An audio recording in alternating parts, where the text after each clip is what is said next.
Pertanyaan, bagaimana dalam hadis salatun man kunna, kemudian disebutkan mimma siwahuma. Kalimat kuma apa sama dengan hadis yang berkhutbah?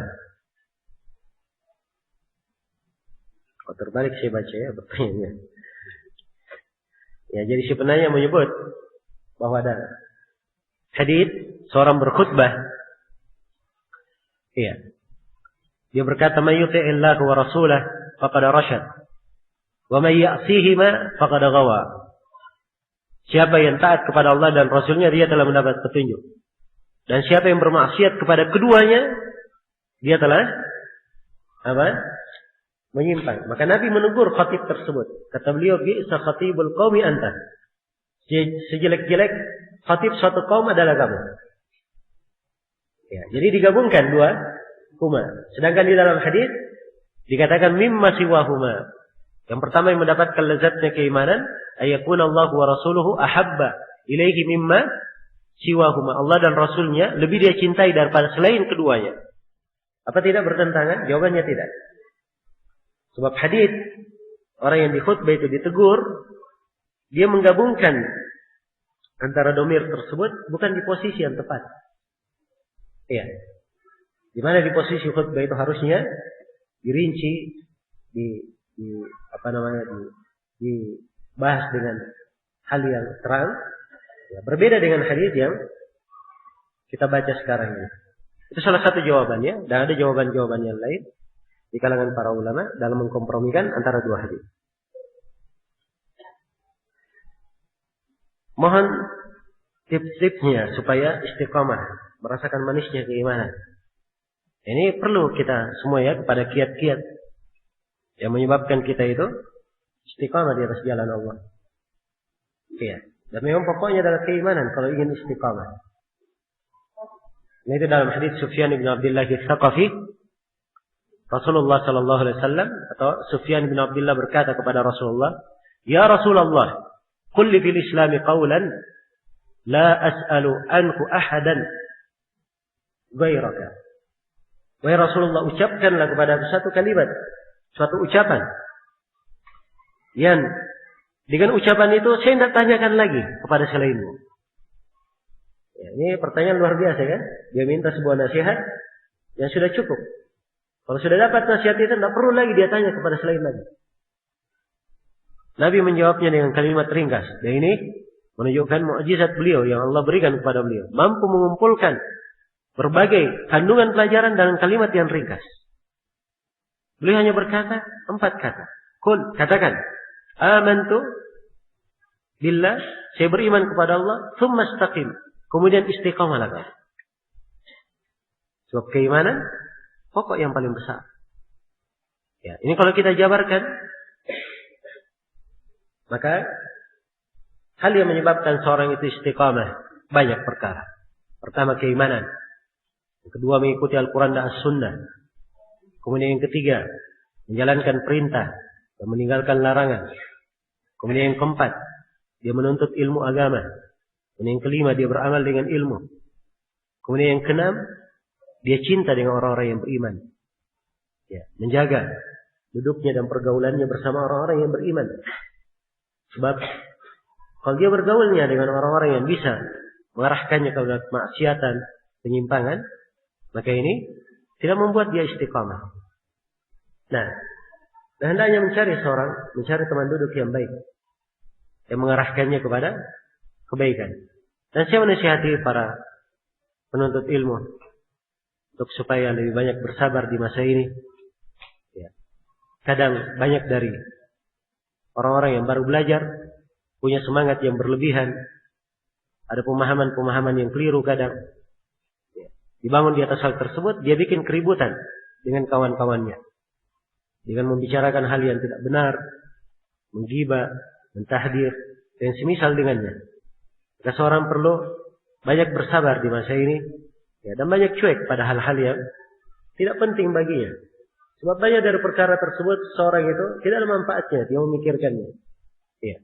Tidak ditanya di alam kubur, dan dia tidak akan dimintai pertanggungjawaban tentang hal tersebut di hari kiamat. Ya. Maka cukup dia menempuh apa yang dengannya dia istiqamah di atas petunjuk, Iya.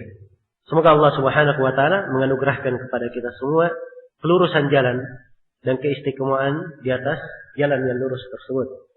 Dan semoga Allah Subhanahu wa taala mewafaqkan kita semua di atas Al-Qur'an dan Sunnah, di atas keislaman yang benar di kehidupan dunia ini, di kehidupan di alam kubur, dan di kehidupan tatkala kita menghadap kepada Allah Subhanahu wa taala. Innahu waliyyu dzalika wal qadiru alaih.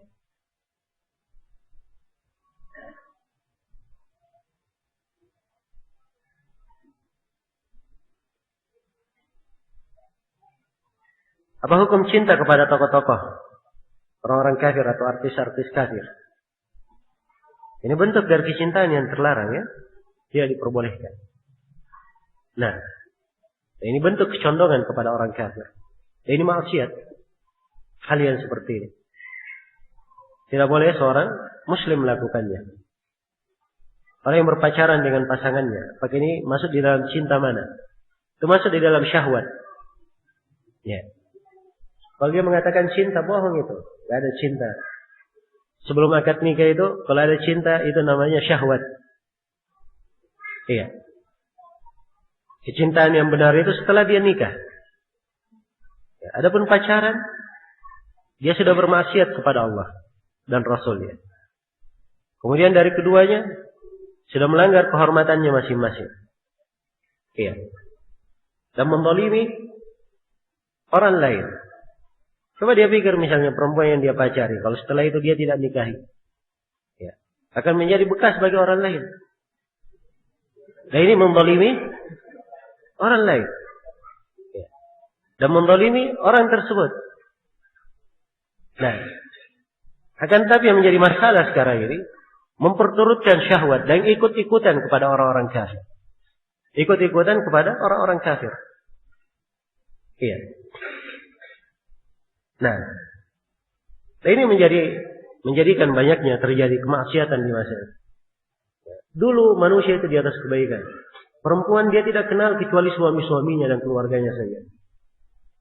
Ya. Kalau sekarang ini terlalu banyak yang dia tonton, terlalu banyak yang dia baca, terlalu banyak yang dia lihat. Ya. Sehingga, dia lihat, ini lebih ganteng dari suami saya. Ini dia kayaknya lebih bagus dari suami saya. Inilah yang menyebabkan banyaknya masalah-masalah di tengah masyarakat sekarang ini. Ya. Hanya ribut saja memikirkan masalah. Kalau sudah terjadi baru ribut. Ya. Dan tidak pernah mengerti bahwa mereka jatuh dalam kemaksiatan-kemaksiatan yang sebab maksiat mereka itu sendiri terjadi. Iya, musibah-musibah yang menimpa mereka. Maka semoga Allah Subhanahu wa taala memberi hidayah kepada kaum muslimin dan muslimat untuk menjaga kehormatan agamanya dan mempelajari agama dengan benar, berakhlak dengan akhlak Islami. Islam ini tidak mengajari seorang kecuali untuk kebaikannya yang murni di dunia dan di akhirat. Kalau dia berpegang dengan keislamannya, itu adalah hal yang terbaik. Ya, insyaallah taala. Nah,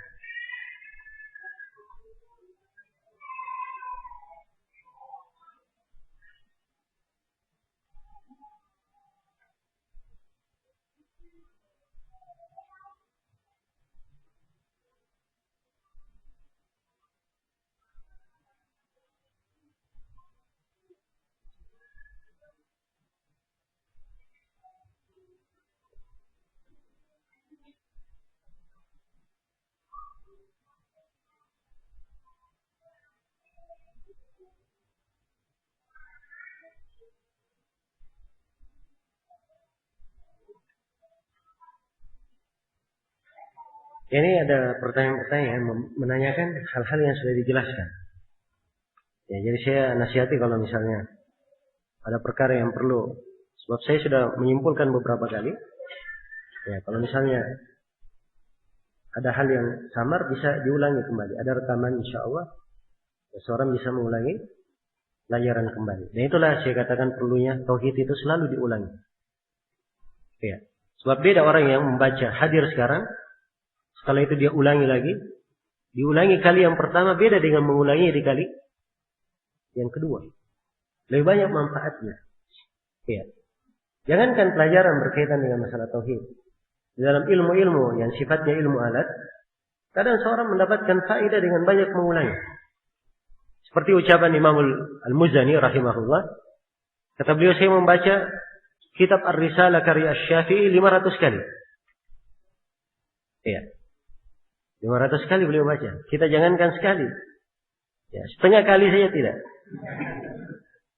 500 kali beliau baca. Ya. Tiap kali beliau membaca, kata Al-Muzani, saya dapatkan faedah yang tidak ada di bacaan sebelumnya. Ini membaca kitab Imam Syafi'i. Bagaimana pula kalau dia membaca buku ini, Kitab Tauhid, yang berisi ayat dan hadis-hadis saja. Tentunya apa? Akan lebih banyak manfaatnya. Ya. Karena itulah sekali lagi, kalau kita habiskan umur ini dengan mempelajari dan mengkaji tauhid, itu sangat indah sekali. Sangat indah sekali. Ya, terlihat ya di sebagian halaqah-halaqah ilmu, orang-orang yang sampai orang-orang tua, subhanallah, cinta sekali dengan tauhid. Kalau ada orang yang bicara tentang tauhid, ya, terlihat sekali kegembiraan di mukanya. Terlihat sekali. Nah, ini menunjukkan bagusnya pemahaman tauhidnya. Iya, maka harusnya setiap muslim dan muslimah seperti itu. Ya, dia selalu cinta mempelajarinya, mengulanginya. Nah,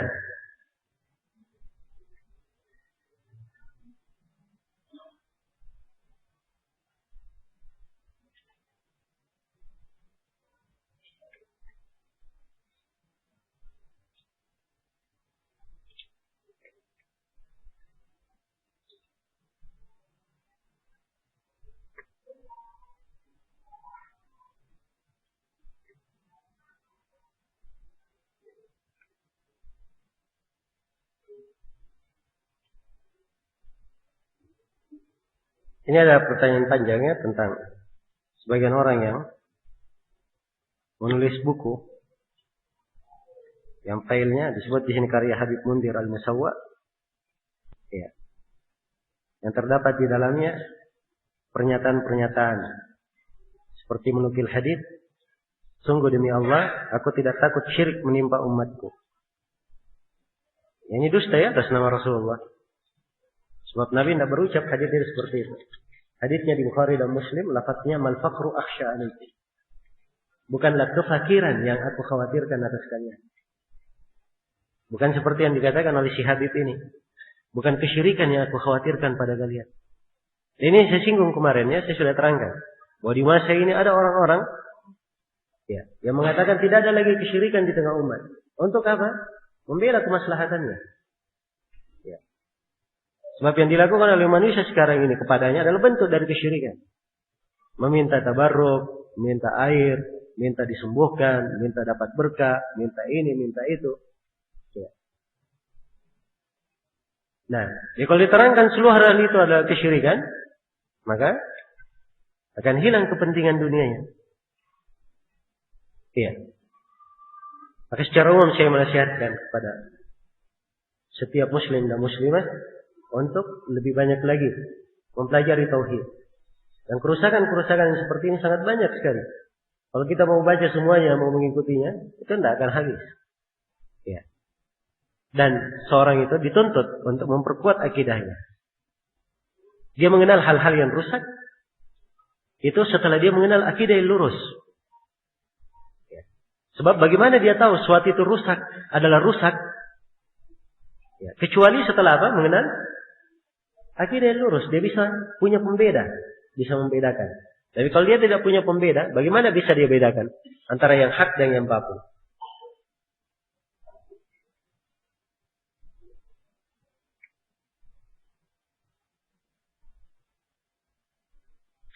Kalau seorang melakukan kemaksiatan sampai waktu sholat habis, terus dia menjamak sholatnya, apakah ini termasuk syirik?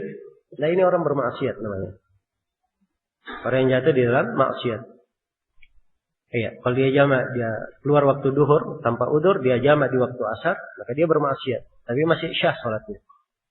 Karena memang waktu duhur daruratnya sampai waktu terbenamnya matahari. Dan itu adalah orang yang bermaksiat dosa dengan dosa yang besar.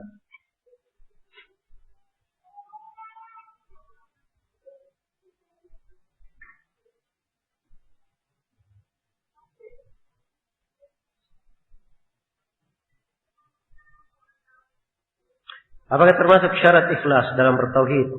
Melepaskan harapan kita dari nikmat dunia, harta, tahta, wanita dalam beribadah kepada Allah. Dan apakah juga berarti kita harus melepaskan harapan dari nikmat akhirat, istana di sorga, bidadari, sorga, dan sebagainya dalam beribadah kepada Allah? Ini harus dipahami dengan benar ya. Ya. Suatu yang sifatnya dari keduniaan sebatas tabiat biasa itu tidak mempengaruhi dalam ibadah. Seorang dia cinta pakai baju baru, dia punya rumah yang bagus, mobil yang dia suka, ya misalnya, itu bukan hal yang berkaitan dengan bisa merusak seorang. Ya, sepanjang memang niatnya adalah akhirat. Nah, karena Nabi Shallallahu Alaihi Wasallam juga beliau memakai hullah, pakaian yang indah untuk menyambut tamu di hari raya. Dan Umar bin Khattab radhiyallahu taala anhu berkata kepada Nabi, "Ya Rasulullah, saya punya tanah di Khaybar. Dan tanahku ini adalah tanah yang paling berharga di sisiku. Tanah yang paling saya cintai." Jadi Umar menyebutkan kecintaannya kepada tanah itu di depan siapa? Depan Nabi. Umar berkata, "Ya Rasulullah, saya ingin mewakafkannya." Kemana? Bukan nasihatkan. Saya wakafkan. Jelas ya? Maka Nabi tidak menyalahkan Umar dengan kata, "Saya mencintainya. Ini harta yang paling saya cintai." Jadi kecintaan seorang kepada anak, istri, itu adalah perkara kadang masuk ke dalam tabiat. Ya. Tapi yang masuk di dalam maksiat atau masuk dalam kesyirikan, kapan sesuatu itu memalingkannya dari ketaatan? Lebih dia cintai daripada Allah dan Rasulnya. Jelas ya? Dan memang ada pembahasan namanya zuhud. Seorang itu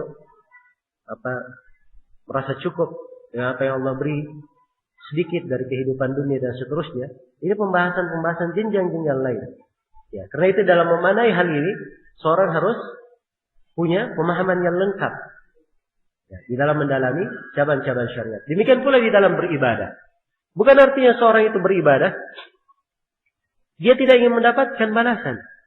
Ya, seorang beribadah ingin dapat surga, ingin dimuliakan dengan surga, dapat bidadari dan seterusnya.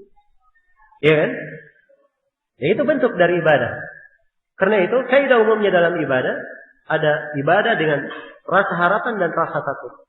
Dan ini sifat ibadahnya para nabi dan para rasul. Allah Subhanahu wa taala berfirman, "Ulaika yusari'una fil khairati wa yad'unana raghaban wa rahaban wa kanu lana khashi'in." Mereka itu adalah orang-orang yang bersegera di dalam kebaikan dan beribadah kepada kami dengan penuh rasa takut, penuh rasa harapan. Dan mereka adalah orang yang khusyuk dalam beribadah kepada kami. Jadi ada rasa takutnya, ada rasa harapannya di dalam beribadah. Jelas ya? Baik.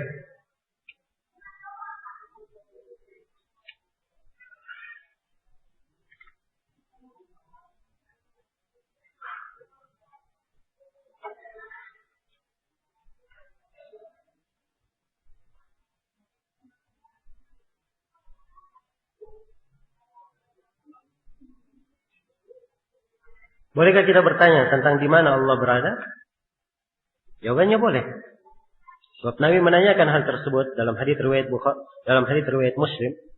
Nabi menanyakan kepada budak perempuan yang akan dibebaskan, "Aina Allah? Di mana Allah?" Maka budak perempuan menjawab, "Fis sama," di atas langit. Kemudian Nabi bertanya lagi, "Man ana? Siapa aku?" Maka budak perempuan menjawab, "Engkau adalah Rasul Allah." Maka Rasulullah bersabda, "I'tiqha fa innaha mu'minah." Bebaskan budak perempuan ini, sungguhnya dia adalah budak perempuan yang beriman. Dianggap dia beriman dengan dua jawaban.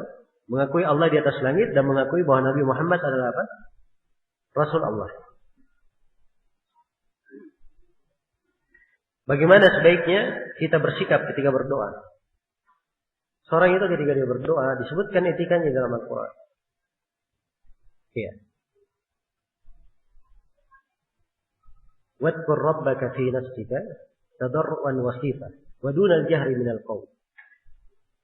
Berzikirlah kepada Rabbmu pada dirimu dengan tadarru, mengharap dan suara yang lirih. Ya. Suara yang lirih. Wala takum minal ghafilin. Diingatkan jangan sampai kamu tergolong dari orang yang lalai. Ya. Doa yang baik itu disertai dengan etika-etika. Disertai dengan etika-etika. Ya, banyak sekali etika-etika di dalam berdoa. Saya tidak bisa menjelaskan, seluruhnya waktu membatasi. Yang jelas, ketundukan, pengagungan kepada Allah, dia jalani etika-etikanya, ini semua dari hal yang terbaik ketika berdoa.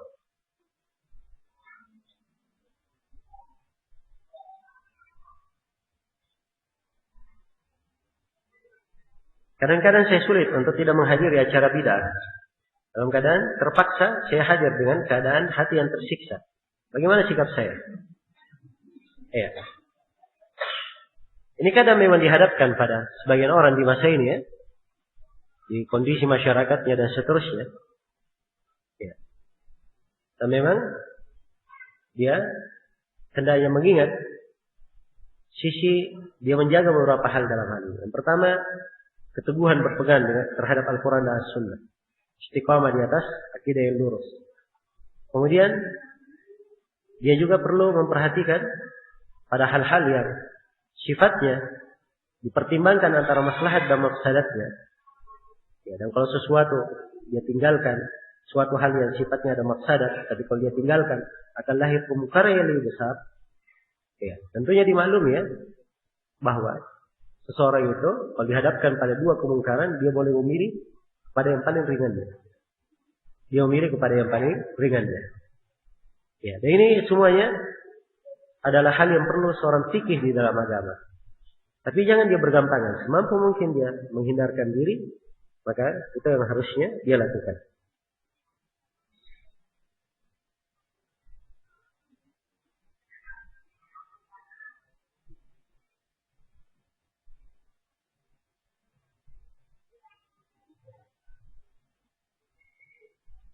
Bagaimana kalau ada kasus? Ada yang berkata misalnya, Ustaz doakan saya, tolong doakan saya. Apa mengurangi tauhid? Kalau masalah mengurangi, ya, dalam artian dia mengurangi kesempurnaan, itu tidak ya, hanya saja ini disebutkan dari perkara yang sifatnya khilaful aula, menyelisihi yang lebih baik. Yang lebih baiknya kalau dia berdoa langsung. Tapi kalau dia misalnya dia berkata, ya jangan lupa doakan saya, boleh saja, itu adalah hal yang boleh. Sebab itu dilakukan oleh sebagian sahabat. Nah,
ini pertanyaannya panjang-panjang ya. Tolong bertanya pendek-pendek saja supaya langsung bisa dipahami.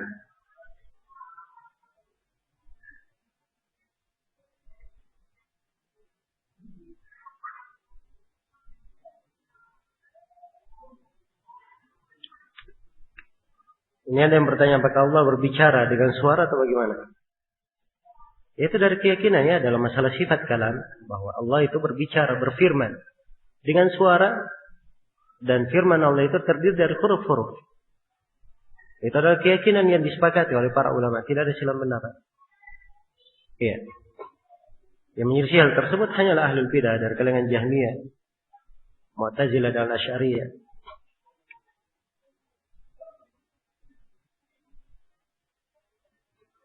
Banyak dalil yang menunjukkan hal tersebut dengan suara.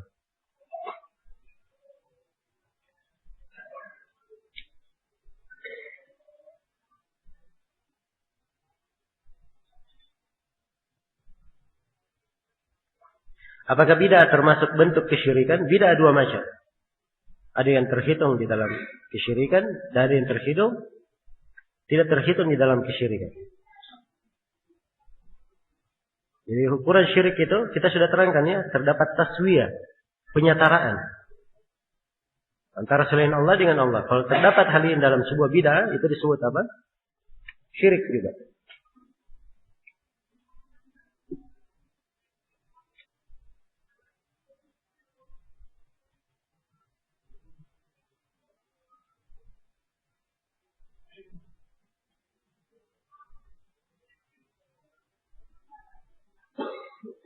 Nabi SAW tidak membela siapapun di hari kiamat. Bagaimana dengan syafaat Nabi? Apa ini tidak bertentangan? Jawabannya tidak bertentangan ya. Sebab hadits-hadits yang menjelaskan ketika Nabi turun ayat wandir ashiratakal aqrabin, beri peringatan kepada keluargamu yang terdekat. Ya. Nabi menyampaikan kepada pamannya Labbas, bibinya Sofia, kemudian putrinya Fatimah. Ya. Untuk agar supaya mereka mengurusi diri mereka masing-masing. Nabi tidak bisa menolak siksaan dari mereka.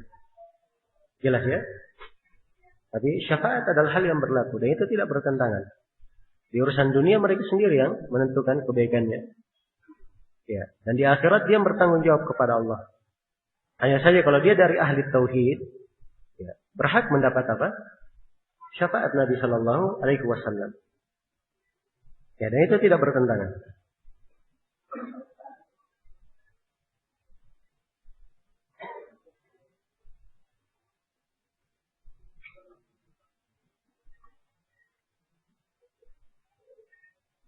Bagaimana dengan ucapan saya cocok meminum obat ini? Kalau minum obat ini saya sembuh. Ya, kalau dia menyampaikan hal tersebut hanya bentuk pengabaran tidak ada masalah. Ya. Jelas ya? Sebab dia menyampaikan hal tersebut dan dia meyakini bahwa yang menyembuhkan sebenarnya adalah siapa? Adalah Allah. Dan dia sebutkan obat ini, dia minum obat setelah sembuh itu hanya penyebutan sebab saja. Ya. Ya, itu tidak ada masalah insyaallah.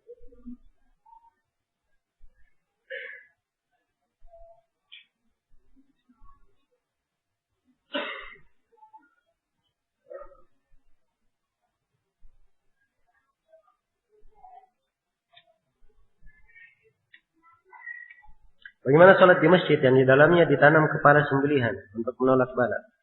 Apa hukumnya? Ini naudzubillah ya, masjid diperlakukan seperti ini. Ya. Dan ini dari perbaiki kesyirikan yang terjadi di tengah masyarakat. Tapi sholat di masjid ini syah, sebab tidak ada bentuk kuburan di dalamnya yang terlarang. Itu kesalahan dari sebagian orang. Adapun masjid adalah masjid Allah.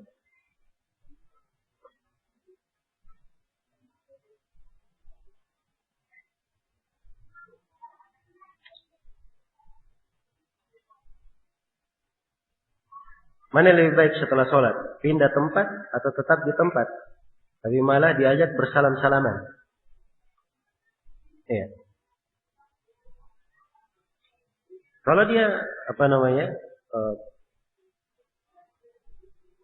biasanya orang salam-salaman itu di kebiasaan kita ada yang selepas sholat langsung salam. Nah, ini nggak bisa lepas orang ini. Ya. Dia nggak bisa lepas dari hal yang seperti ini. Maka dia lihat saja keadaannya. Kalau dia menolak misalnya akan terjadi mafsadat lebih besar dari itu biasanya, maka tidak apa dia salami, tapi dengan niat apa? Ya, salaman sebagai kaum muslim bukan bentuk tertentu. Ya, sebab duduknya dia di majelis itu adalah hal yang lebih afdal. Dia membaca dzikirnya dan tetapnya dia duduk di tempat salatnya didoakan oleh para malaikat. Ya. Allahumma ighfir lahu warhamhu, ya Allah ampunilah dia dan rahmatilah dia.